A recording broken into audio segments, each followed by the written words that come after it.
We are the coalition, loud and proud, outrage porn-free, civilly disobedient media broadcasting live on the worldwide coalition network here at the Go Local Live Broadcast Center, deep in the heart of the city we love, Providence, Rhode Island, the naked city, the city of, well, hundreds of thousands of stories.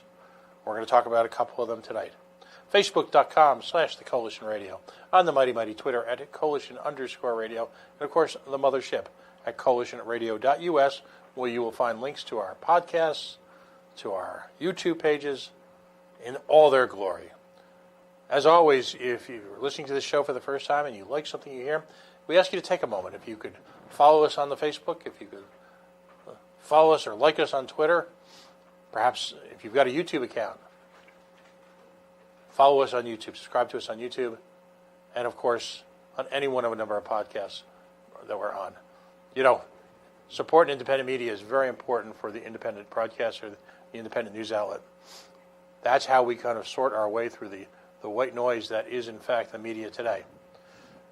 If you've had to listen to, at this point, tens of thousands of hours of babble about impeachment, regardless of which side you're on, none of us should be exactly proud of the American political system here on Friday, December 13th, 2019. Regardless of who you support, these are not moments to write home about, as they say. So instead, why not tune to any one of a number of independent media sources, both here in Rhode Island and around the country, and actually get different perspectives, different stories, maybe a little bit more boots on the ground when it comes to the realities of our political systems. Earlier today, we had an opportunity to speak with Mark Flatten, he of the Goldwater Institute. He heads up their investigative reporting effort. Imagine, within a think tank, a separate, independent, investigative reporting outfit that writes stories about the implications of government in our day-to-day life. Mark's got a significant pedigree and a career in reporting both on print, in digital, on video, and he brings that to the Goldwater Institute. You won't hear that elsewhere. We just spent a few moments with a quick update from Hannah Cox. She, of course, of conservatives concerned about the death penalty. The notion that the federal government was, if you will, resuscitating the death penalty, and there was little or no media attention paid to it, is staggering. Think about that for a moment. The government has decided to get back into the business of state-sponsored executions, and all we get is a kind of a byline when that issue appeared before the Supreme Court, because it interrupted whatever talking points folks had on impeachment, or whether or not a quarterback for the Baltimore Ravens, talented as he is, was going to break the record for quarterbacks doing whatever the hell quarterbacks do. That was more important than any mention, really, whatsoever, any analysis, any critical thinking, of the Supreme Court deciding whether it's okay for the federal government to execute Americans. That's the difference with independent media. We're blessed here in Rhode Island to have a number of sources that people can go to. Take advantage of them. Let them perhaps alter your perspective. Don't listen to the echo chamber. I'm a libertarian. I listen to Steve Allquist all the time. I go to his page. I read what he has to say. I find his reporting to be honest. He may not, and I may not agree politically, or on a variety of issues, but at the same time, I respect the effort, I respect the work, and I respect the fact that he is, in fact, boots on the ground for a number of issues. So there, I said it. I was fortunate enough as a young man to be able to read some of the great newspapers of the time. The Village Voice, when it was more than just an online entertainment source. When it clearly had one of the murderer's row of great writers. The New Yorker, Forbes, the Wall Street Journal. Take time to go to them, but also go to original reporting, like the Coalition. Or go to organizations like FEE or AIER or the Goldwater Institute, where, again, having given up, if you will, on the ability of the mainstream media to report on issues that are substantive, significant, have complexity and nuance, go to organizations like them, some of the top minds on the planet. Take a look at issues and put them into a highly accessible, yet at the same time, not a dumbed-down environment whatsoever. Well, joining us tonight is someone who clearly qualifies as a frequent offender at the Coalition. Aimee Gardiner is joining us, and we're kind of taking an end-of-the-year perspective on what's going on in the medical freedom movement. You see, I don't call it vaccine, anti-vaccine, any of that. I believe in choice. Anecdotally, I'm a libertarian, the ultimate party of choice. As long as my choice is, if you will, provide no aggression to others, do not try to coerce others, are not fraud-based, they're my choices. And Aimee Gardiner's work over a number of years when it comes to medical freedom and informed consent has been critical in putting those issues in perspective for Rhode Islanders so that there's an alternative viewpoint to what your Rhode Island government would have you believe. So, Aimee, first of all, happy holidays, Merry Christmas, and welcome back to the Coalition. Thank you very much for having me on. So let's do kind of a refresh, if you will. The last couple of times you've been on, you've been kind enough to fill in challenging moments, and we've gotten right to the issues. But I want to dial back, if you will, a few years, because it's important. You know, one of the things I've been talking about tonight as sort of a subtext to our guests is the work, the body of work, and the effort involved. Again, Mark Flatton around the country doing investigative reporting on high-level issues. Hannah Cox, literally taking one of the most challenging social issues in America today, the death penalty, because there's so many other ancillary issues connected to it, and taking it to people who traditionally would not even want to listen to what she has to say, and yet doing it successfully. You've faced a lot of the same challenges here in Rhode Island. You have to fight a recalcitrant health administration here, a governor's office that clearly, my words, not yours, but I think tone deaf would be possibly one of the kindest ways of putting it. How did you get? How did you get involved, and what woke you up to this crisis?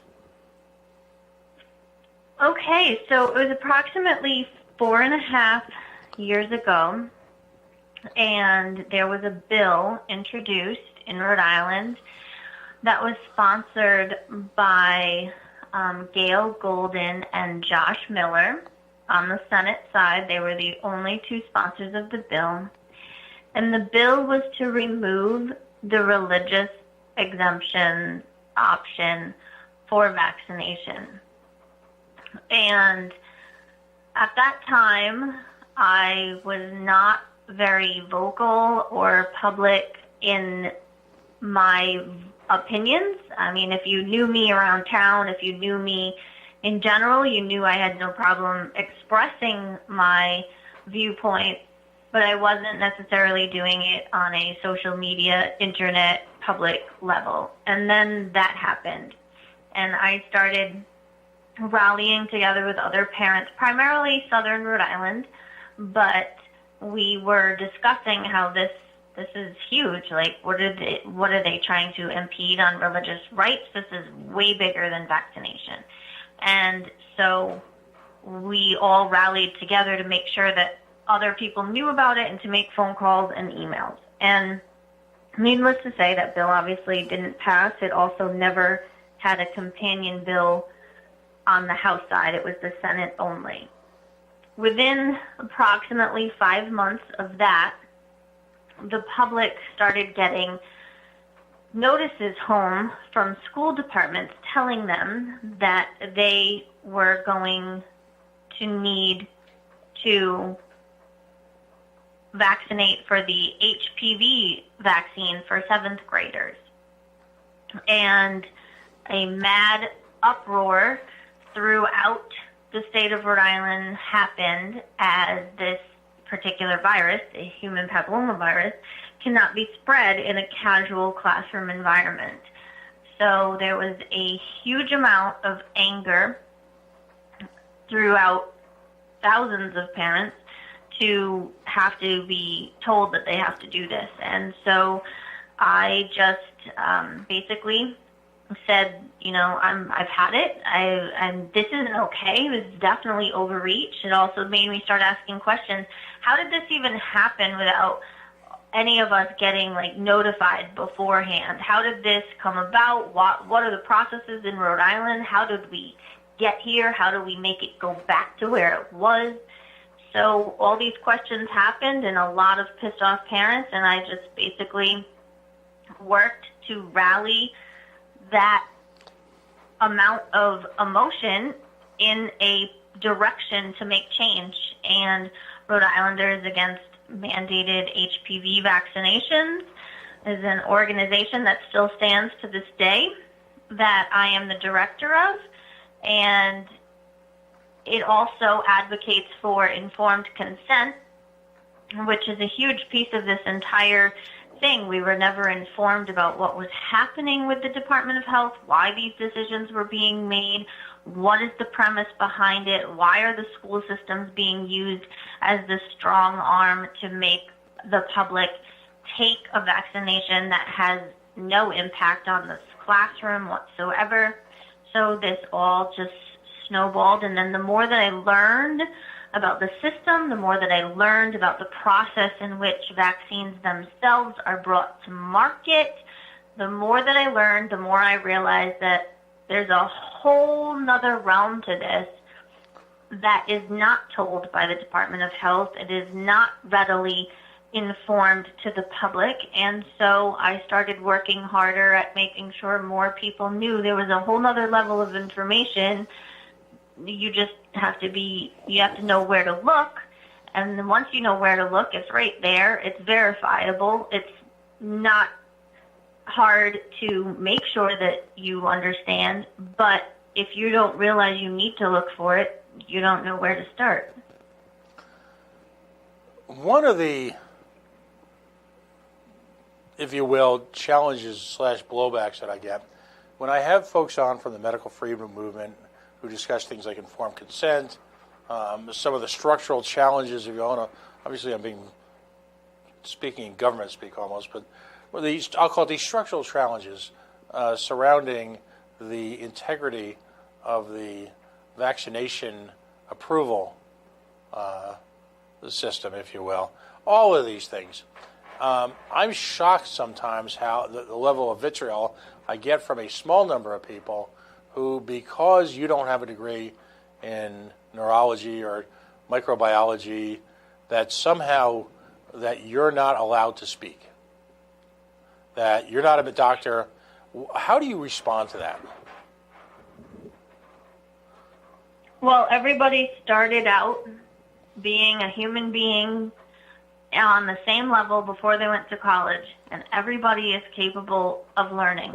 So just because somebody went through college and took 4 years of classes doesn't mean that somebody else can't self-teach and learn. There is also free classes on the internet to learn about the medical field, and there's all kinds of books, not to mention the internet itself. Literally everything that somebody is going to learn from a degree is accessible on the internet. So under no circumstance, just because somebody went through a degree program means that somebody that doesn't have the knowledge and doesn't have the comprehension. That's pretty insulting and degrading to your average person, your average human being that you're having a discussion with, that just because they didn't get a degree, they can't comprehend, they can't research for themselves, they can't come to conclusions and ask questions. It's not a good argument. It's a very weak argument. Usually when that happens, because I've become, I consider you a close friend, and, I've gotten to know and become friendly with other members of the movement. So I get a little pissed off on that because, I see the human cost of activism on a day-to-day basis, both in my life and your life, the time away from family, the extra pressure to accomplish things on a timely basis, the sheer amount of work, sometimes just the hours, sometimes that you find yourself late at night in a testimony because you're going to be one of the last people called. You know that you're going to get the smirks and the condescension from, those wise men that have been elected, wise men and women who have done such a fine job running the state of Rhode Island. Because, let's look at things how they are. We don't need to fix anything, do we? Yikes. So I snap back and I'll say, okay, rather than insult the messenger, why don't you refute the claims that they're being made? I don't need to refute them. Really? Why not? Because those people are not experts. And you are. And occasionally some of these people come from big pharma and things like that. I said, okay, so let me get this straight. You don't believe, you're willing to sit here and insult people ceaselessly, but you can't find it within yourself to share this wonderful education that you clearly had and share your analysis of the situation? That which makes you supposedly that much more informed, that level of training, you're not willing to bring that to bear on the points Ms. Gardiner or anyone of a number of activists making?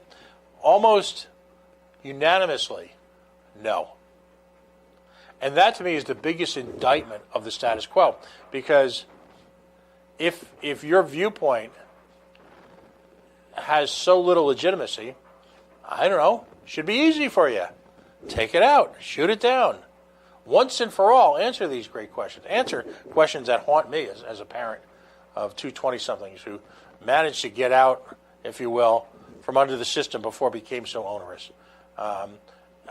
Explain to me in the studies that are done, in the blind studies and the efficacy and the FDA, and why is it that so many vaccines seemingly get such a pass, and yet we had to enact on a federal level right to try legislation to get possible cancer-treating drugs that would extend people's lifetime through a bureaucratic maze that literally took years, and we saw many people pass before they had an opportunity to try them.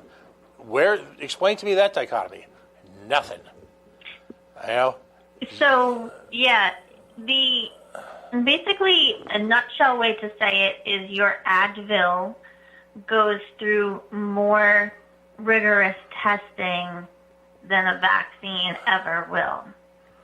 And because there's so many years worth of testing that is required for the pharmaceutical product, they need to show multiple different data points.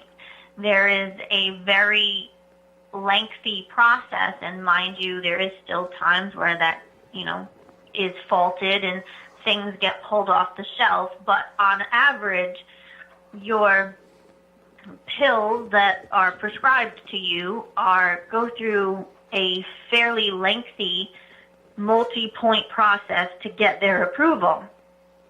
Vaccines do not. They are basically in their own category, and they even have the option, like the HPV vaccine, of being fast-tracked, where a pharmaceutical company can propose to the FDA a reasoning why something should come to market faster.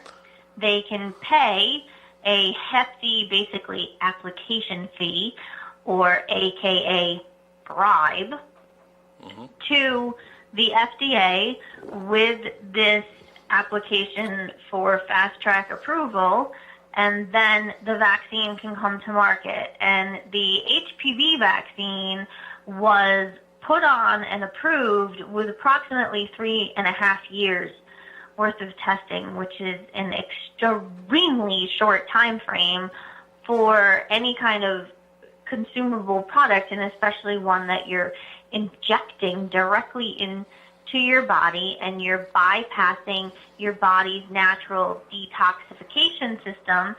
It's not going through your stomach and through your mouth. It's going right into your bloodstream. So that's a big deal, and it got approved. And then you have things like the Gardasil 9 is the name of the current HPV vaccine used in Rhode Island, made by Merck Pharmaceuticals. The original vaccine that was approved was called Gardasil. So Gardasil was made for 4 strains of the HPV, human papillomavirus. Gardasil 9 is intended for 9 strains of HPV. Gardasil 9 was tested with Gardasil as the placebo, in essence. So one vaccine was tested against the other. So any side effects, no matter how minor or major, are automatically cut out if they happen in both categories, the placebo category and the vaccine category. They are no longer counted because they come off of both sides of the equation. Instead of, oh, well then, this is happening and both of these are vaccines, maybe we should pay attention. Instead, that's not how the research form, the way that it's set up, works. And so Gardasil 9 was not tested as it is other than against another vaccine, a group of people getting the first vaccine. The first vaccine had 250 mcgs of aluminum. The Gardasil 9 has 500 mcgs of aluminum. We doubled the aluminum, but we only tested it against people that had half as much versus people that had none. Vaccines are not tested with the double-blind gold standard of using a true saline placebo. If and when they do it in a small subset of the study, just a couple hundred people. It is not the way that the full-scale study is conducted. So it's mind-boggling when you actually look at the science itself and what it's studied against and what it's doing in comparison. You're really not getting a true idea of what the possible side effects might be because they never tested it against a large group of people with a saline placebo of knowing what truly is the difference, what are the true reactions.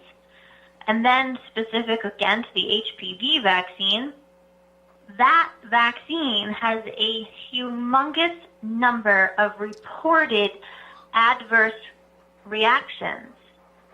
So much so that there's even a book out called Shattered Dreams, which discusses all of these teenage athletes and very well, as far as their grades, very honor roll and sports and etc. Very good students, very strong students that get the HPV vaccine and now have to have tutors at home because they're fainting so often they can't stay in school, or they no longer can hold the muscle balance and equilibrium so they can't play sports anymore. And there's just all of these different things that are showing we need to take a look at this. This is a big thing, and we should be evaluating why is it happening and not just ignoring and saying, oh no, it's safe and effective, oh no, it works, oh no, it's no problem, oh no, we tested it, no, you didn't test it. You tested Gardasil 9 against Gardasil and then release it to the public. That's not actually testing, and the public's not told that. They don't get this extra piece, and it takes actually looking up the studies, figuring out. Sometimes the Department of Health wants to cite a study, and then if you go pull it up yourself, you find there's only approximately 1,000 people involved in that study, which is an extremely small subset of people, or whatever the case may be.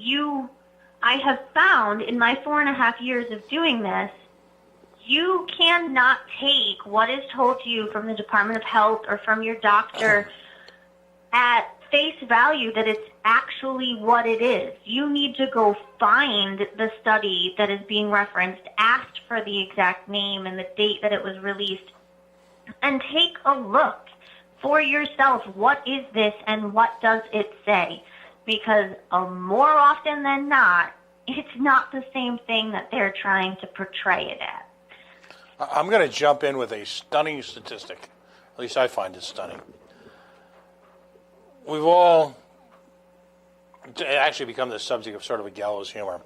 But we've all been well informed about the breakout of E. coli from lettuce. And it's been all over the news.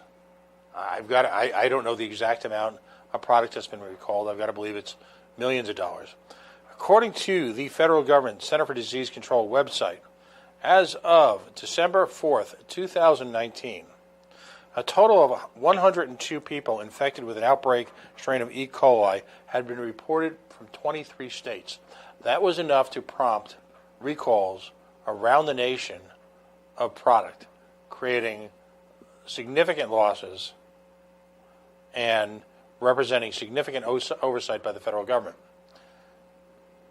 How many folks have, let's take the influenza vaccines, or let's take HPV.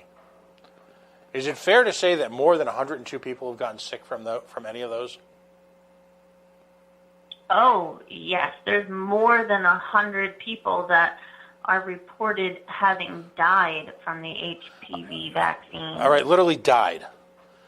Died.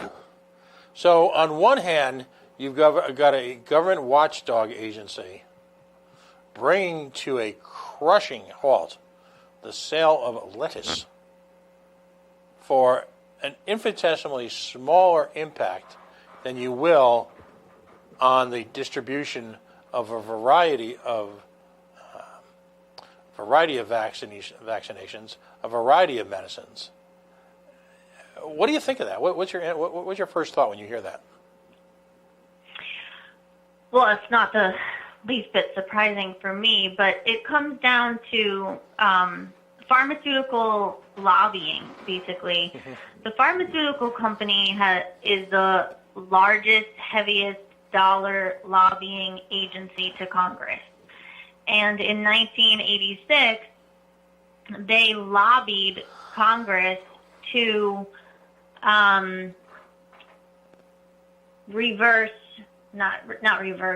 they lobbied to take away liability so that you can't sue the manufacturer of the vaccine if you get injured. You have to go through this special vaccine injury court, which is not designed like courts that we are accustomed to, where there's actually evidence-based presentation and a jury and such. It's quite a crazy system, and we don't have the ability to properly sue the manufacturer, hold them liable, and many times there is cases where people are awarded and they're also put on gag order.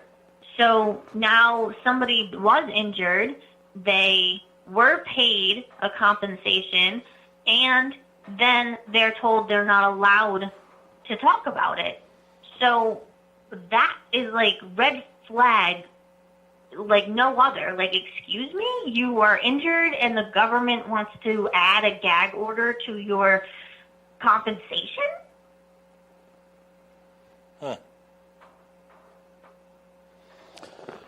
Yikes. Again, 100 and something people seriously ill, but I'm not aware of a significant number of deaths over lettuce. And yet the entire force of government is willing to come down on the enforcement of the use of vaccines, simultaneously shielding manufacturers, developers, scientists from any real responsibility whatsoever.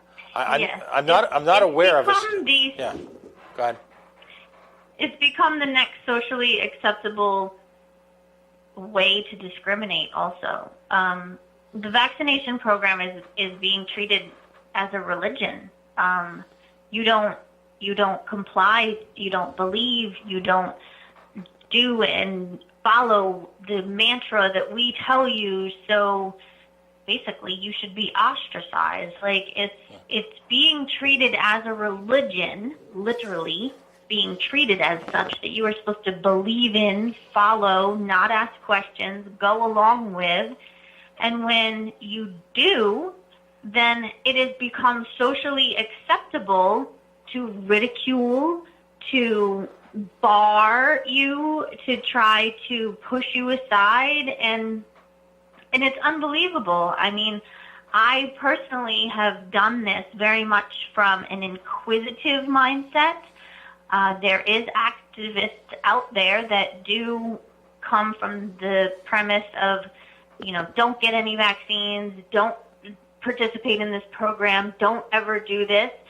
And that is their message, that is their ability, and I fully support the First Amendment, so I fully support their right to put their message the way that they want to put it. However, I feel my message, my premise, and the really important one is, don't follow anything blindly. And you have every right to question, you have every right to look deeper, and you should stand up for your right to keep your voice and to keep your body autonomy and say no if you want to say no. That should be your right, no matter whether it's a vaccine or anything else. And the vaccine should not be in their own little category of being like, this is okay to force you to do it. No, it's not. Medical tyranny is not okay, and we all need to get on the same page with, this is a bigger picture, and it is not okay to force these things upon people. It is not okay to treat this as a religion that you ostracize people for not participating in. This is not okay. I mean, we're about to go into 2020, and we still manage to have a society that finds something to make it okay to segregate, and that's not okay. Yeah, it's interesting because we folks who have challenged the government's mantra, the status quo, on issues environmental are regarded as science believers, yet question anything in the realm of healthcare, and you're a non-believer. Question anything about climate change, and you don't support science. We've almost got some sort of political zoning laws about that which you are allowed to challenge and that which you are not. That which you have been spoon-fed and have been forced to believe, and that which you're able to take on with literally any force necessary. This is what I don't understand. In a nation where you've got these countervailing trends. On one hand, you've got folks from the left accusing folks from the right of being non-believers, not believers in science, yet challenge their pet theories on science, and the hypocrisy is stunning. Absolutely stunning. I'm not sure why we have to take as the Word of God that which we put into our bodies in the form of medicine, yet at the same time we are allowed to challenge political and religious and scientific convention when it comes to issues surrounding the environment. By the same people, sometimes in the same sentence. Yeah, it is crazy. You're so right. And like I was saying before about the vaccine injury and how many reports there are, and that basically it's being swept under the rug.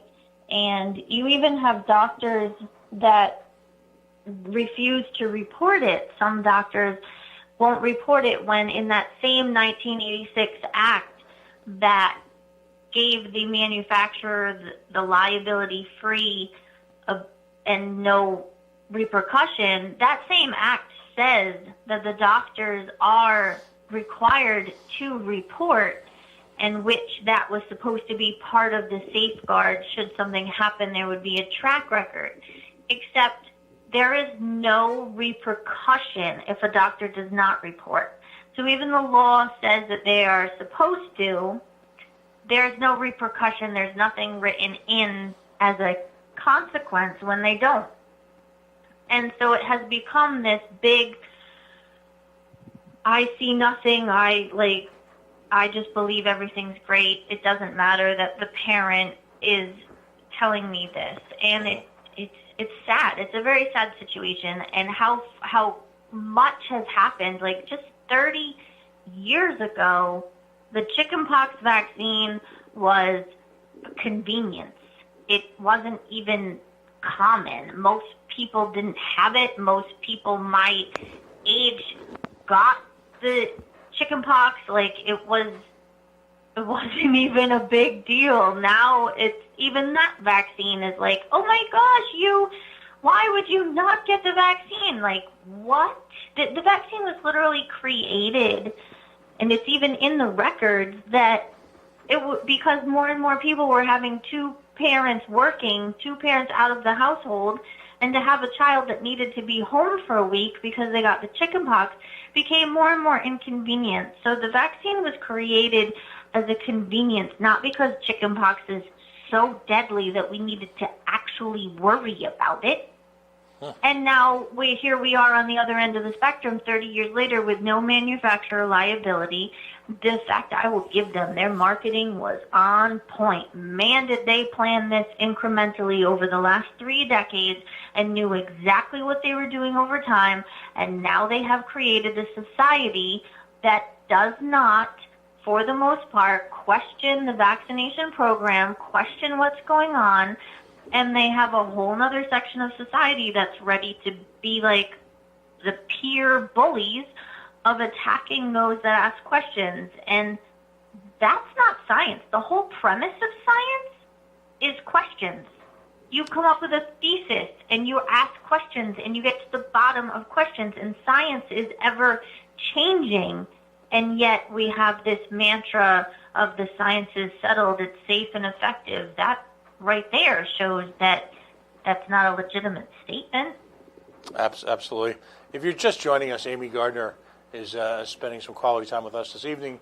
We're discussing, first off, her history and how she got involved in what I'll call loosely some folks obsess over the vaccination part of it. I think it's a medical choice movement is probably a better way to put it. She works tirelessly on behalf of maintaining both the values and the laws surrounding informed consent.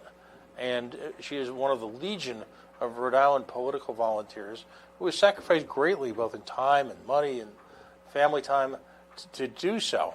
Now, I want to take a break for this thought process for a second because we'll mention it once or twice. You have an event coming up that your organization is working with the sponsor. Tell us a little bit about that. There is a deadline, if you will, for ticket purchases. Bring us up to speed on that. Yeah, so the documentary is called The People's Truth, and the organization Health Choice Rhode Island is bringing it to Rhode Island. And it is a follow-up to Vaxxed, for anybody that watched the documentary Vaxxed when that came to Rhode Island in 2016. And the tour bus went around the country to all the different premier locations when the Vaxxed documentary came out.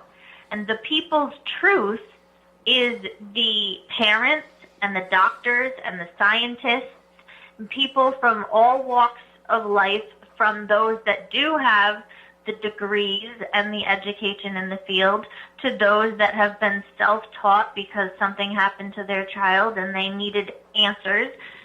And they were interviewed, and the whole thing is now in a documentary called The People's Truth. What actually happens when your child is injured by the vaccine? Where are the stonewall blocks? What were, as far as which state you might have been in, etc.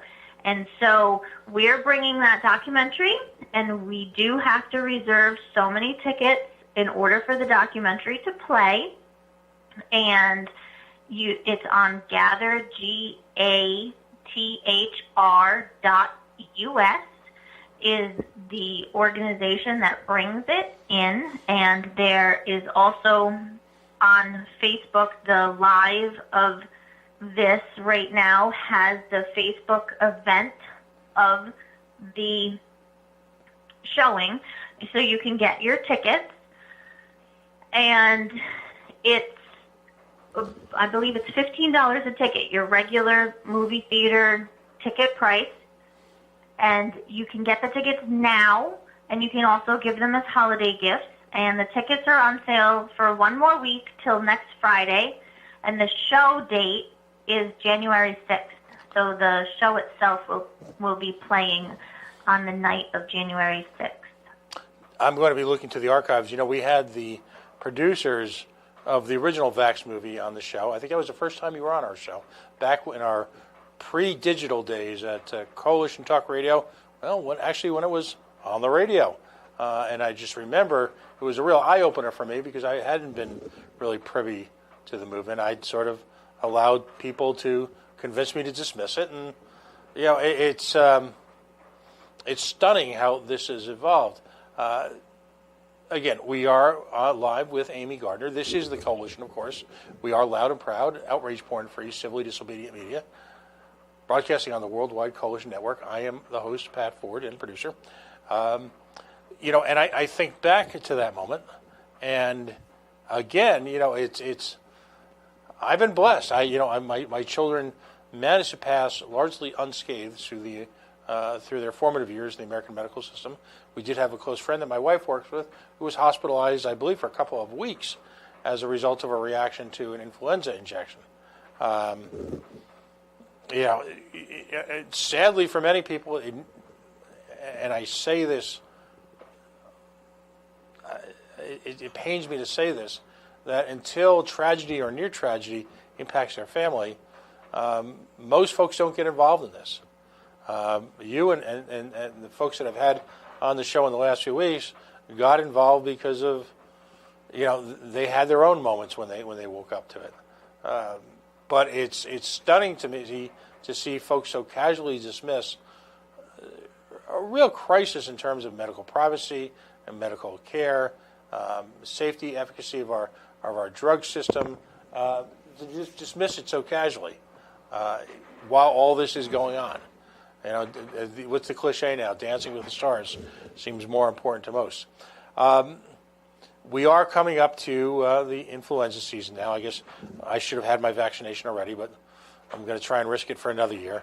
Any background on this year's flu season? I mean, have you had a chance, even with everything going on, because we're going to get back to some of the core issues again in a second, with this year's attempt to eradicate the influenza epidemic? And I say that with a smile. I actually have not been following that particular piece this year. There just is so many other bigger pieces happening. I can say that it is not being marketed and pushed and being so like in your face as much as it was last year. Not that they're not still putting effort into it, but last year was definitely a much bigger push, and they were focusing on how it was such a bad time last year, and the flu was spreading so much more. But we're still also kind of early in it. That marketing will probably pick up late January. With that whole premise that, I mean, the thing is never more than 40. It's never considered more than 40% effective. It's always usually within actually the 28 to 30% effectiveness is the most common place that it falls, which with anything else in our world would be considered an absolute failure. And this is actually considered something they bring back every year and market heavily. Right. And you've got national pharmacy chains giving it away as a loss leader. You've got workplace requirements on work site. I mean, it's fascinating to me to see in a workplace environment in America in 2019 that's so risk averse about anything, about people's feelings, about words, about the use of alcohol, so risk averse on every societal level, I should say, except for, oh, by the way, you better get your shot, or we're going to bring the people in here to give shots. It's really unprecedented. This dichotomy. It's alternate realities. So what would Seinfeld have said? Bizarro law. Now, 2019. How would you? We're coming up now. We're starting to get geared up for the next legislative session up at Halitosis Hall. All credit to Rudy Cheeks. Can you give us a synopsis again of what happened last year, and kind of give it a report card? And what do you see as the exigent challenges now coming up? Well, a huge challenge that had nothing to do with last year, but I hope everybody takes serious note in regards to, is our religious freedoms, religious exemptions. It's much bigger than just vaccines.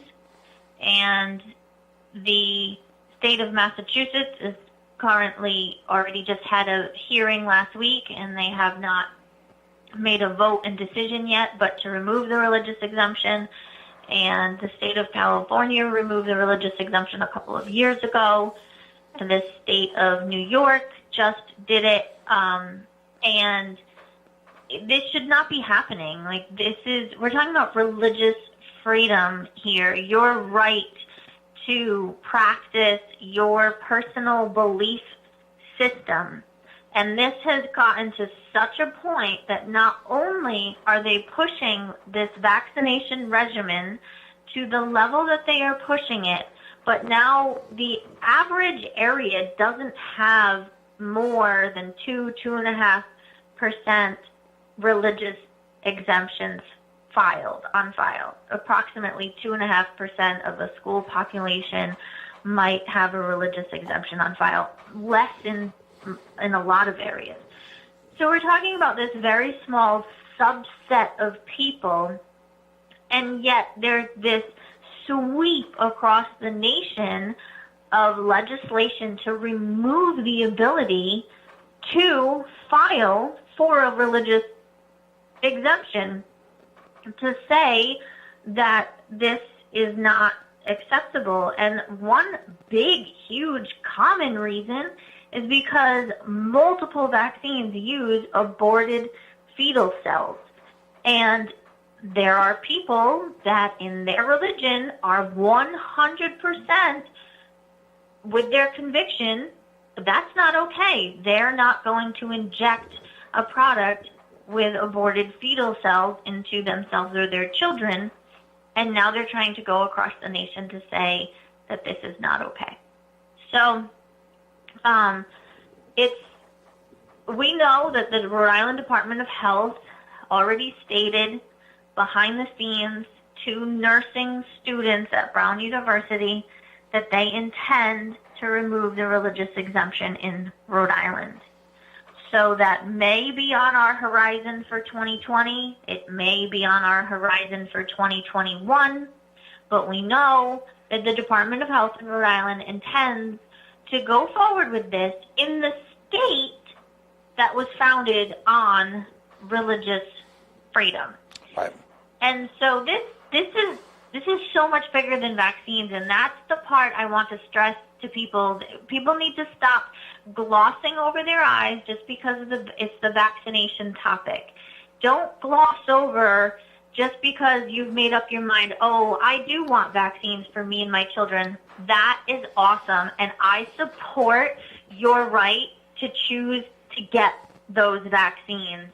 But you should support the fact that you have that choice and that you're not forced just yet to the extent of having no ability to enact your religious rights to file a religious exemption.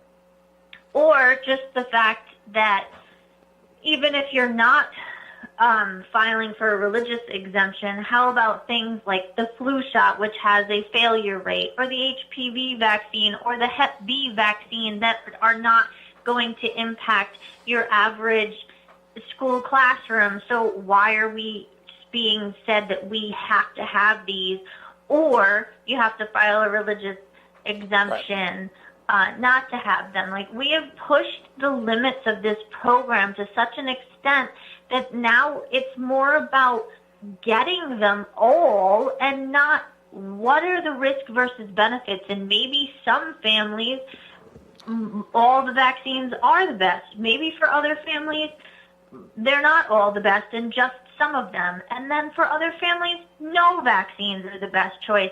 And the fact is, we should all be supporting everybody's right to make that choice, whatever it is, for their family. We should be so incredibly against medical tyranny, period. It should be that simple, and it's unfortunately not. And it's a very difficult fight to remind people that this is not a narrow vision of just vaccines.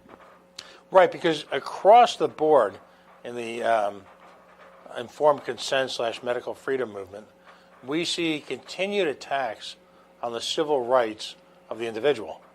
And it's being, portrayed as, here we go with the greater good argument.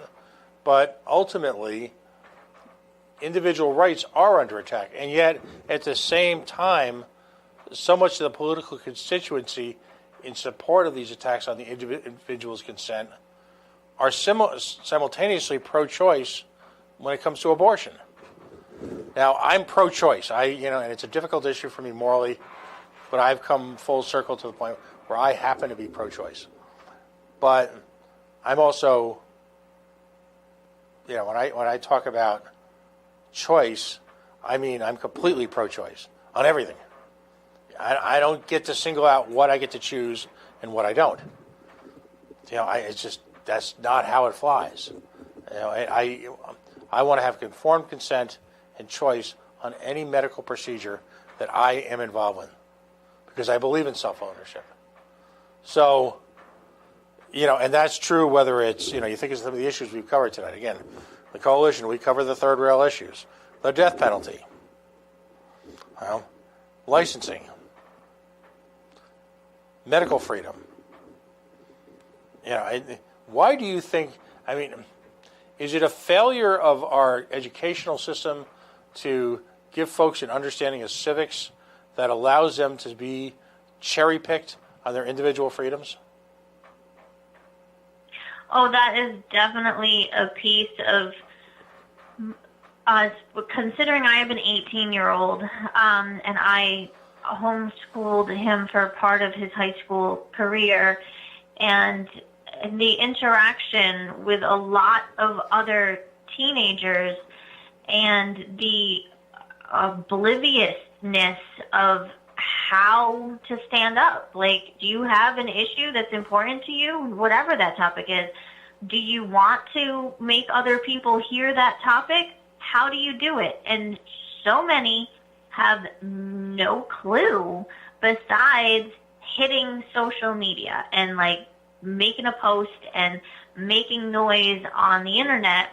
But how do you actually make change? And who do you talk to? And we're not teaching that anymore. And if we're not teaching it and the public doesn't know how to do it, well, then they're a lot less likely to do it also.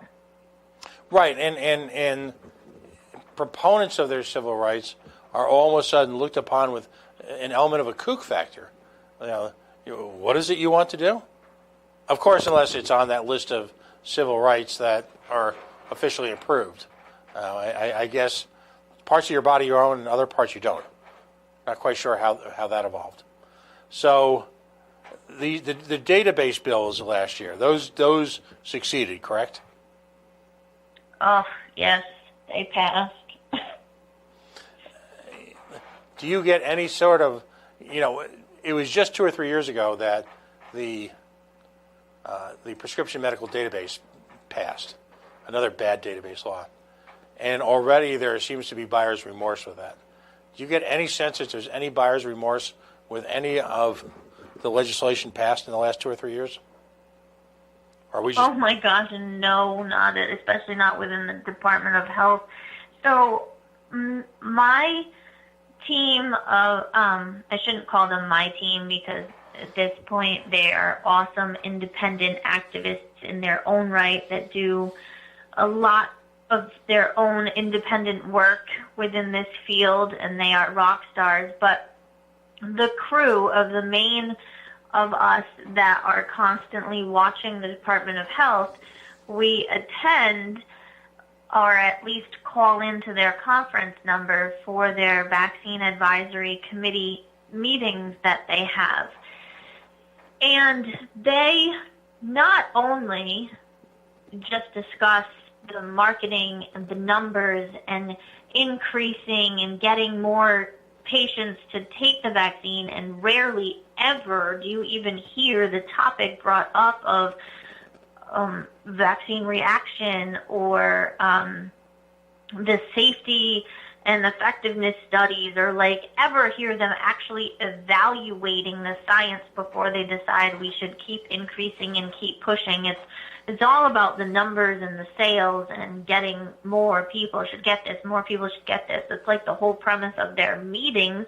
But then, to boot, their most recent meeting was videotaped because it's a public hearing, and they had the audacity to question whether or not they can be videotaped, and more than one member of the committee made a comment on how they felt it was uncomfortable and inappropriate.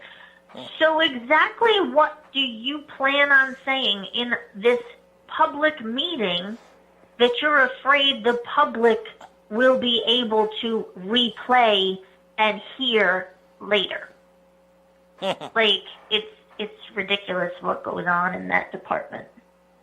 Yeah.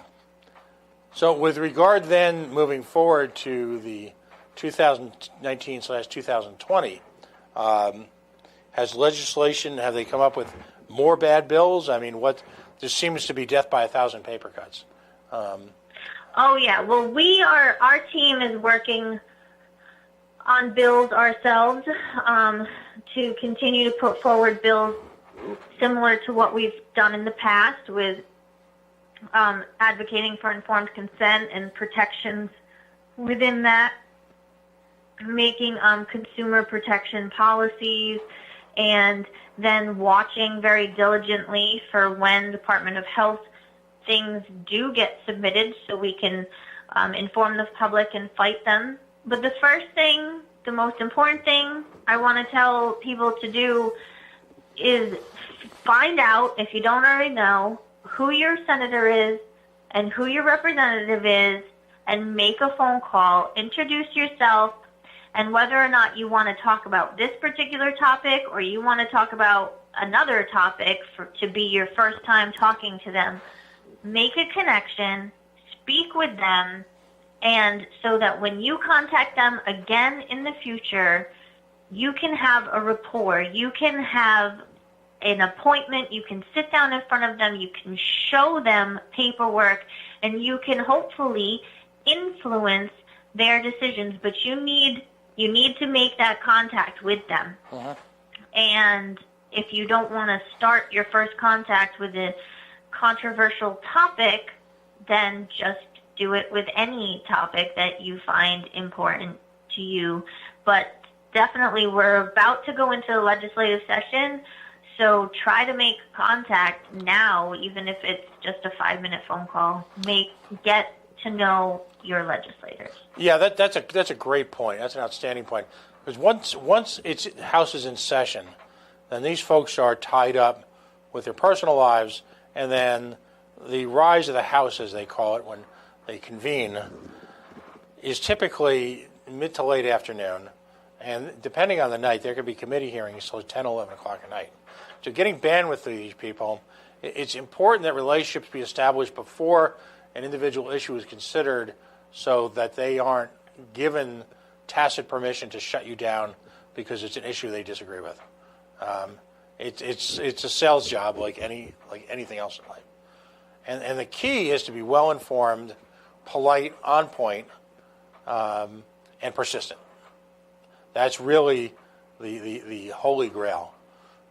Ridiculously persistent, because they are, If they've got legislation they want to get through, number one, the first rule is that whole held for further study, which meant see you next year, means nothing anymore.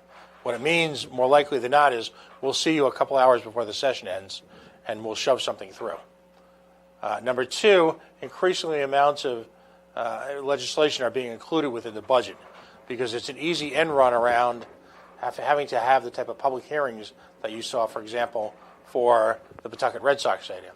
That's the way that they're shoving this ludicrous soccer stadium down our throats, is that the enabling legislation, which was passed literally in the waning moments of the House session with little or no public input, it was largely a creation of the political elite. And that's what happens. They control the theater of war, if you will. They control the battlefields. They set the rules. Until we elect new people, that is, which is why the final point on this issue is voting means something. You have to be an informed voter. You have to go out and vote. Your family's life, financial future, and well-being depends on it. Am I exaggerating that, do you think, Aimee? No. No, I definitely would not call that an exaggeration. Taxpayers are under siege. The new model for governance is for, I believe, a not so legitimate governor like Gina Raimondo. Has the title, has the power, has the gavel. She will act as if she got 90% of the vote. What do you call a governor who's barely electable but got elected? The governor. And will use every ounce of their power to advance their agenda in whatever means necessary. And again, I go back to the area that I spend the most time on, which seems to be the stadium fetish that's out there. And I don't know. I mean, Aimee, you're in the midst of all these battles. You hear all the noise. I can't think of an issue that Rhode Islanders have spoken more plainly on, that they don't want taxpayer involvement in these flights of fancy, these crazy stadiums. And yet here we are, looking down the barrel of yet another one. So you can't give up.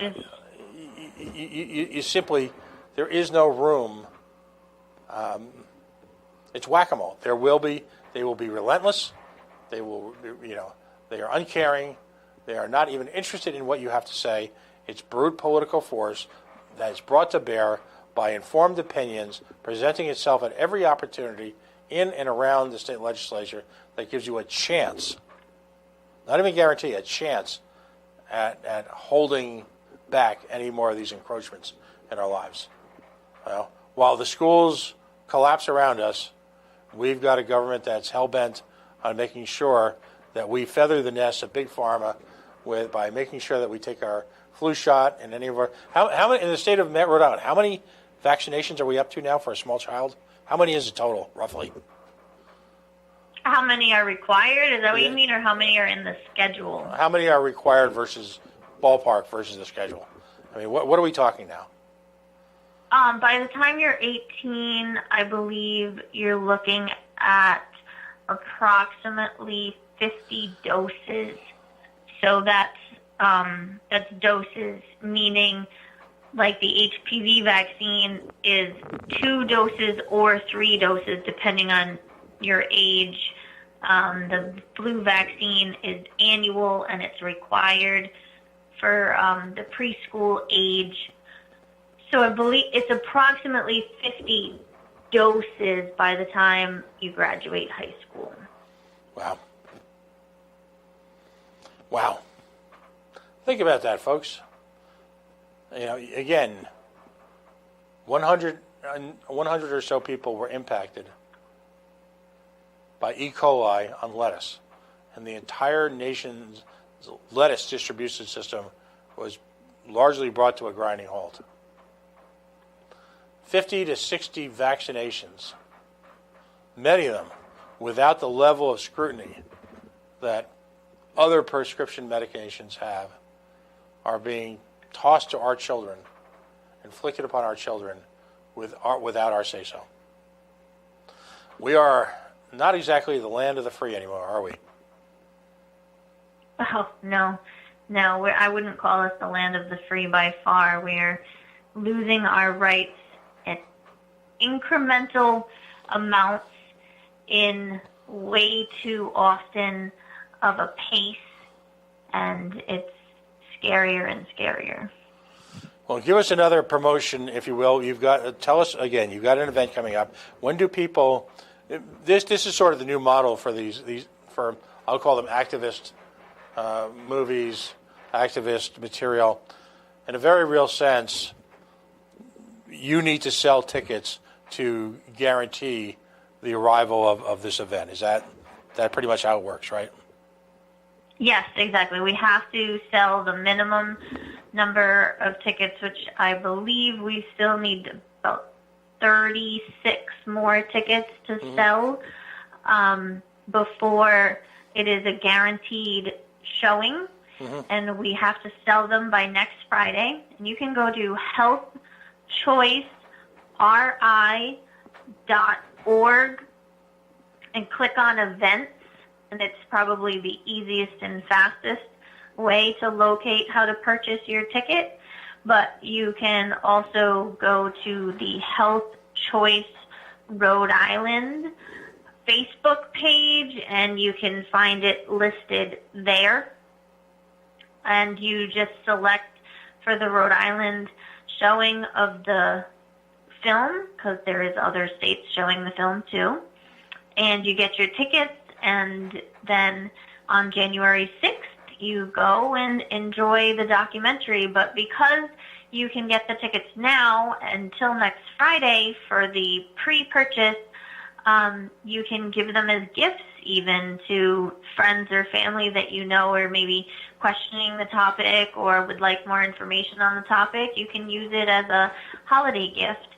And if you yourself are interested in supporting the film but maybe are not available to see it, you can be a sponsor for Angel Tickets, where you purchase tickets that maybe somebody that can't afford the tickets would be able to still see the film. And if you're interested in doing that, you can email admin@healthchoiceroi.com and let them know that you want to be an Angel ticket sponsor. So you still buy the tickets, but then someone else will be able to go see the film. And where is it? Where is the viewing being held? It'll be in Middletown, Rhode Island. Okay. Well, there you have it, folks. Listen, Aimee, I'm always appreciative of the time that you're willing to invest in coming on the show and sharing information with people.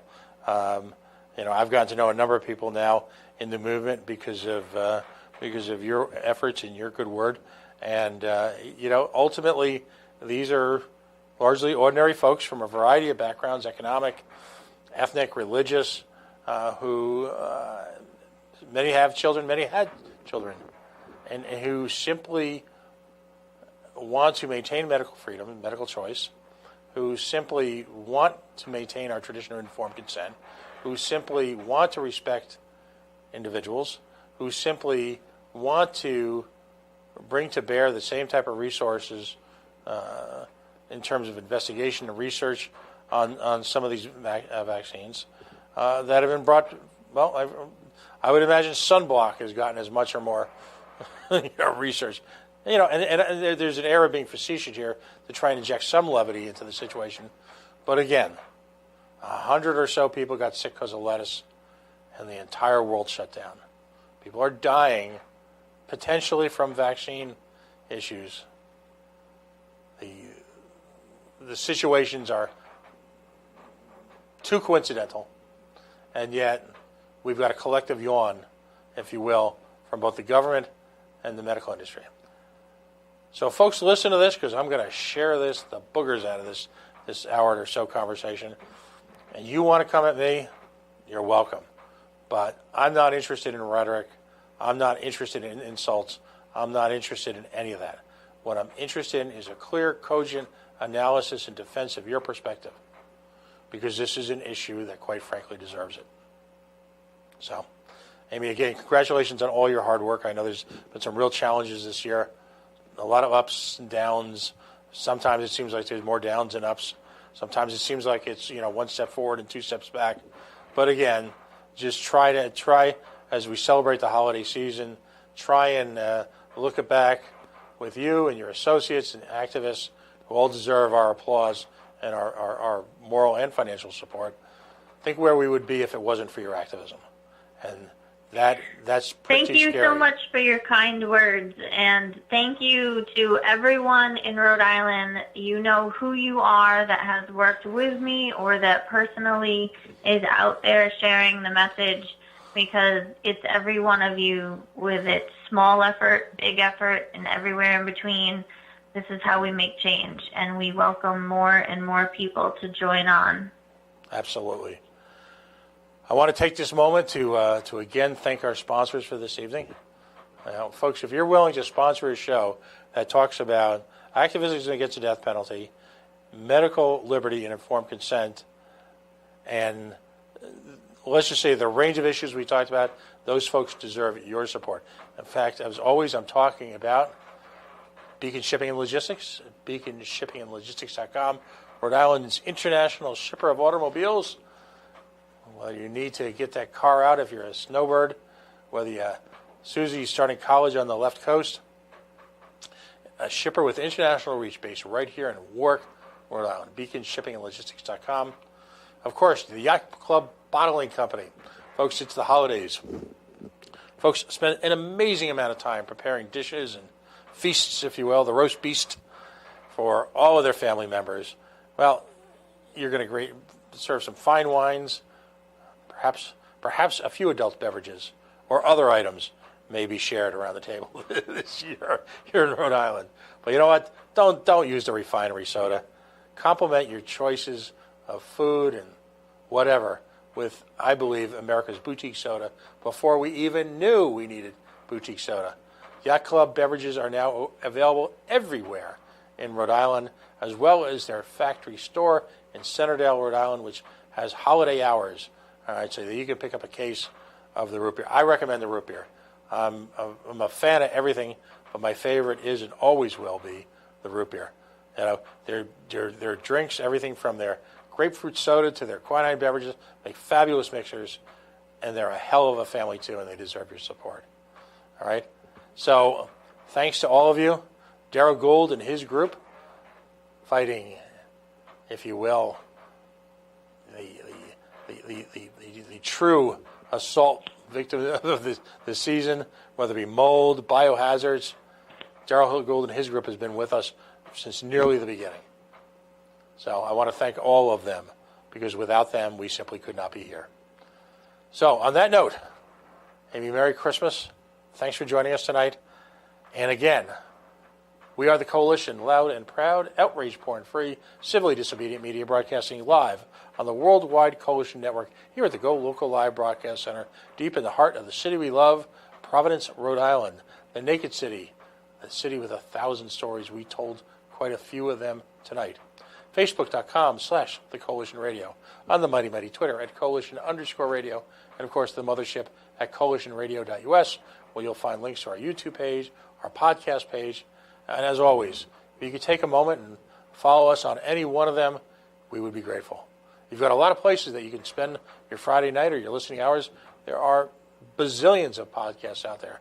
For those of you who are willing to give us a quick listen, we are eternally grateful. So stay tuned. See you next Friday.